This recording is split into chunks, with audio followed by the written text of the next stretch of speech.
Idaho Matters is brought to you in part by St. Luke's Pharmacy, now offering free home delivery.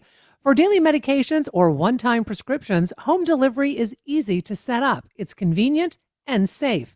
St. Luke's Pharmacy, now delivering to your doorstep. Information on how to get started at stlukesonline.org. Love Boise State Public Radio podcasts? They are free to enjoy, but not free to produce. If you can give, your support helps keep shows like Idaho Matters and Scandalize available to everyone. Donate now at boisestatepublicradio.org. From the studios of Boise State Public Radio News, I'm Samantha Wright, filling in for Gemma Gaudette, and this is Idaho Matters. There are hidden metals and minerals buried under the surface of east central Idaho. Everything from cobalt to titanium to a few things I can't pronounce. These minerals were uncovered in a new set of maps which were put together through a project between the U.S. Geological Survey and the Idaho Geological Survey, and they can now be found at the University of Idaho. So, what can these new maps tell us about not only where to find rare earth minerals, but about earthquake faults, groundwater, and our environment? Claudio Berti is Idaho State geologist and the director of the IGS and is here to talk about it. Thanks for joining us today. I'm glad you're here. Well, thank you for having me, Samantha. It's a pleasure to be here. Let's talk about these maps. These are showing the different kinds of rocks beneath the surface, right? Yes, they do. It's those maps that we have been releasing recently say and show a lot of things.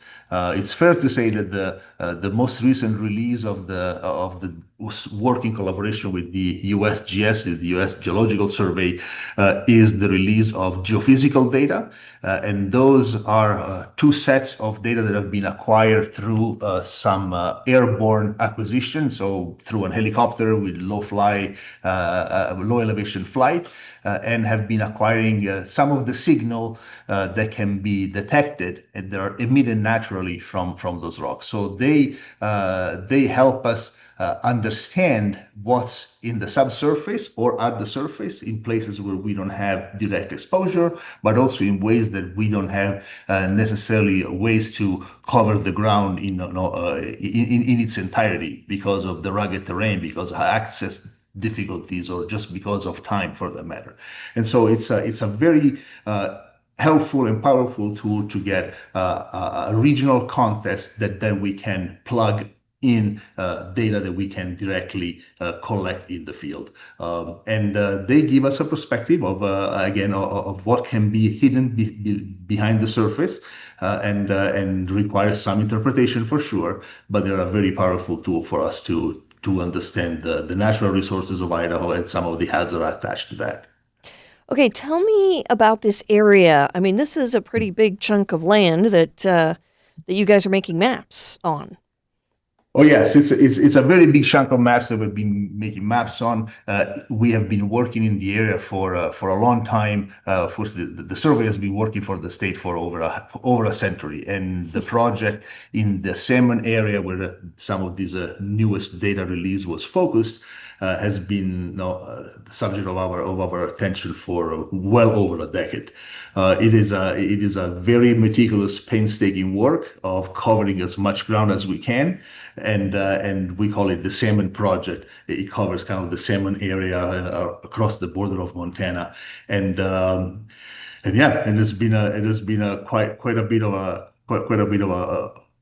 hard work and very successful for that. The data that we have been acquiring has been used by many stakeholders, including certainly many exploration companies that are looking for mineral and resources in the area.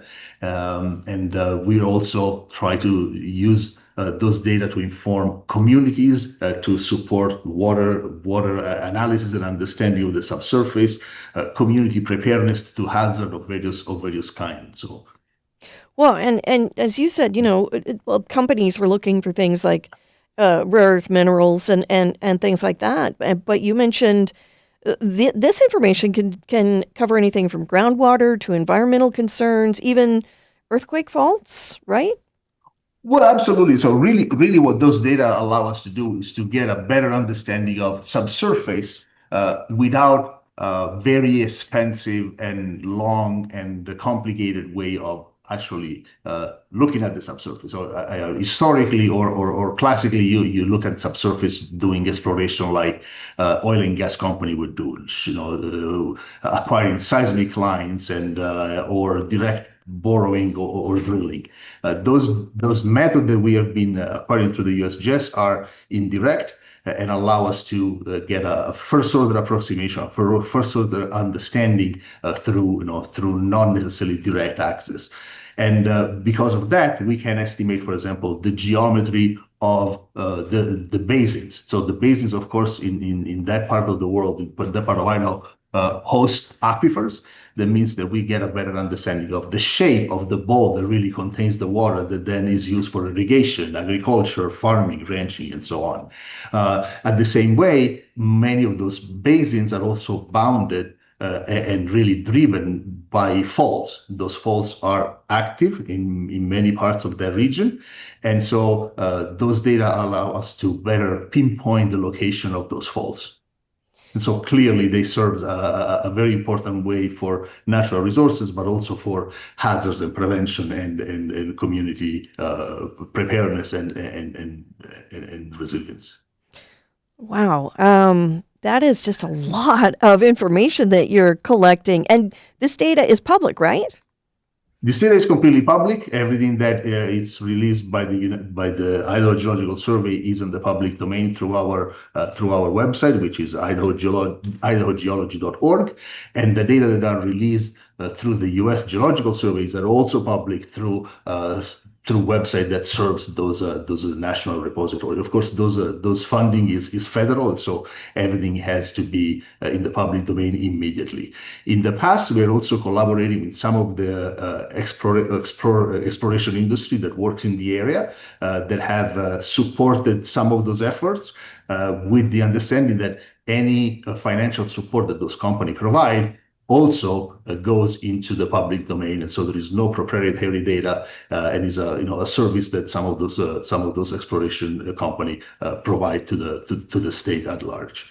And I would say, this is a program that is solely focused from the federal side on mineral resources. So the reason why those funds have become available in the last, let's say, 5 years or so, is because of the strong push from the federal government and the last few administrations in trying to shoring in the U.S. the production of many natural and mineral resources that are important from national security, energy transition, computer, and so on. And so it is a very strong direct effort. But the repercussion, the ramification of those investments go well behind the mineral world per se. Absolutely. Well, we're going to put a link to some of the new maps on our website. Thank you for giving us a kind of a bird's eye view of the new maps. I really appreciate it. Well, thank you very much for giving the opportunity, and we look forward to continue the work that we've been doing in Idaho and expanding our exploration in different areas. We are currently in the acquisition process or in the planning process for similar surveys in both in North Idaho and in Western Idaho. We've been working in Southeast in the phosphate area, and we are looking forward to expand those investigations at the service of all our citizens. Oh, wonderful. We've been speaking with Claudio Bertze, Idaho State Geologist and the Director of the Idaho Geological Survey, about a new set of maps under East Central Idaho. Thanks so much for listening to this episode of Idaho Matters. And for quick news of the day, start your mornings with our podcast. It's called The Connector, Idaho Daily News. If you learned something from this episode today, share it with someone else who needs to know about it. You know, every day on Up First, NPR's Golden Globe-nominated morning news podcast, we bring you 3 essential stories. At the heart of each story are questions. What really happened? What really mattered? What happens next? At NPR, we stand for your right to be curious and to follow the facts. Follow Up First wherever you get your podcasts and start your day knowing what matters and why.